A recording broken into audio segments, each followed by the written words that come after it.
Baik, Assalamualaikum warahmatullahi wabarakatuh.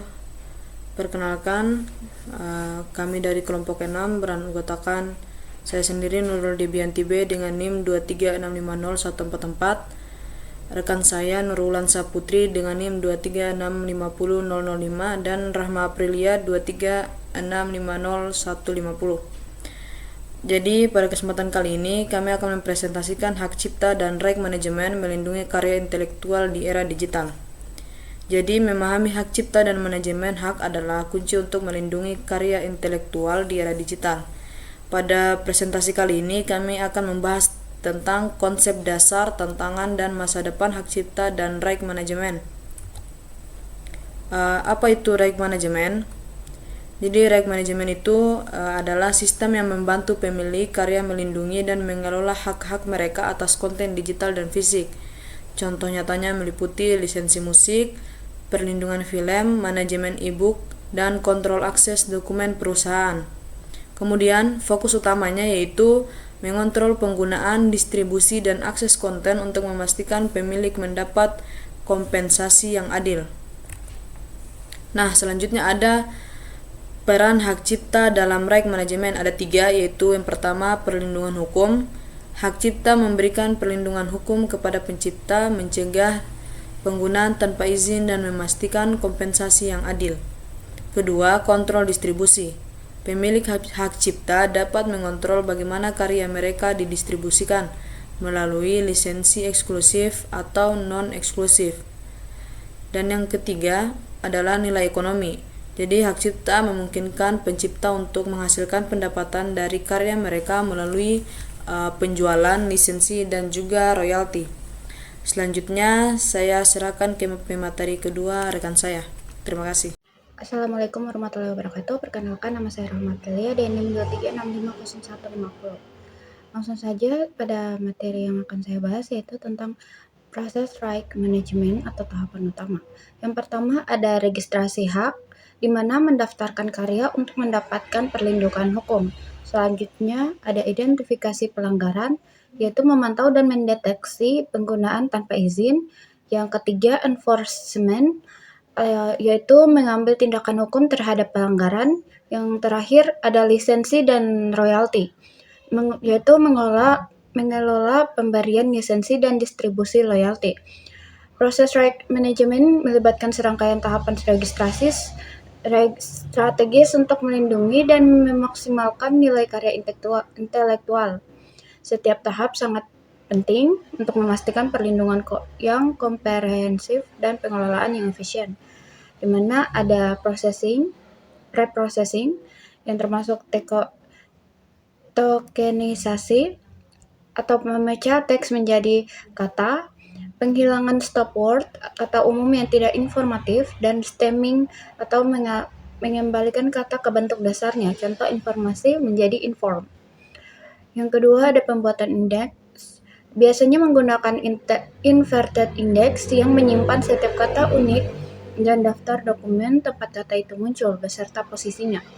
Yang ketiga ada penanganan frase dan konsep. Teknik indexing juga dikembangkan untuk memahami frasa, gabungan kata, dan konsep yang lebih kompleks, bukan hanya kata tunggal. Selanjutnya ada tantangan dalam hak cipta dan rights management. Yang pertama ada pembajakan digital, di mana pembajakan konten digital seperti musik, film, dan software masih menjadi tantangan utama. Teknologi enkripsi dan DRM atau Digital Rights Management membantu mengatasi masalah ini. Yang kedua ada penegakan hukum global, di mana hak cipta bersifat teritorial, sehingga penegakan yang di berbagai negara dengan sistem hukum berbeda menjadi kompleks dan memerlukan koordinasi internasional. Selanjutnya ada keseimbangan kepentingan. Perlu keseimbangan antara melindungi hak pencipta dan memastikan hak publik terhadap pengetahuan dan budaya untuk kepentingan masyarakat luas. Selanjutnya ada model lisensi dan perlindungan konten. Itu ada pertama lisensi eksklusif, di mana pemilik memberikan hak penggunaan eksklusif kepada satu pihak saja, memberikan kontrol penuh dan nilai tertinggi untuk karya premium. Yang kedua Digital Rights Management atau DRM. Teknologi yang membatasi akses dan penggunaan konten digital melalui enkripsi, watermarking, dan kontrol akses untuk mencegah pembajakan. Yang terakhir ada Creative Commons and Opening Licensing. Model lisensi fleksibel yang memungkinkan pencipta berbagai karya dengan syarat tertentu, memperluas jangkauan sambil tetap melindungi hak. Serta yang terakhir, contoh aplikasi industri musik Indonesia. Yang pertama, industri musik Indonesia menghadapi tantangan signifikan dari pembajakan digital dan streaming ilegal yang merugikan artis dan label rekaman. Yang kedua, ada dengan implementasi DRM yang kuat dan kerjasama dengan platform streaming legal seperti Spotify dan Apple Music, industri dapat melindungi karya dan memastikan royalti yang adil. Serta hal ini secara signifikan meningkatkan pendapatan artis lokal, mendorong produksi konten berkualitas, dan memperkuat ekosistem musik Indonesia di pasar global. Sekian yang dapat saya sampaikan, selanjutnya akan dijelaskan oleh teman saya. Assalamualaikum warahmatullahi wabarakatuh. Dengan saya Nurlan Saputri. Saya di sini akan melanjutkan pembahasan dari materi pada kelompok kami. Evaluasi efektivitas right management. Evaluasi sistem right management adalah melibatkan pengukuran converge atau cakupan perlindungan dan enforcement atau penegakan. Sistem yang harus dioptimalkan untuk mencapai keseimbangan antara perlindungan maksimal dan aksesibilitas yang wajar bagi pengguna.